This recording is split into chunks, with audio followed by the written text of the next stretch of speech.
эмэгтэйчүүд тогтвол бие бинийгээ хүчрхийлдэг дээр угаасаа бид нар өөрсдөө юм нормалайз хийсэн шүү дээ.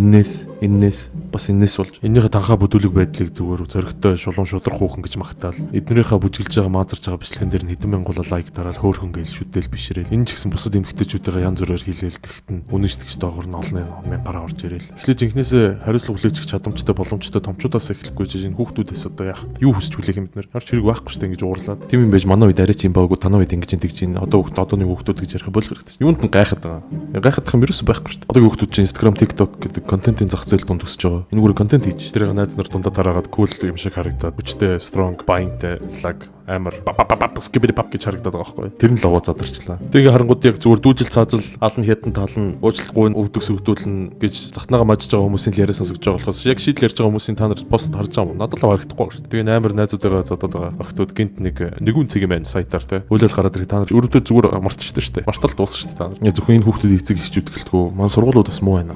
Эцэг эхчүүд бас муу байна. Манай улс төрчид дарга нар ч муу байна. Бүгд муу шүү.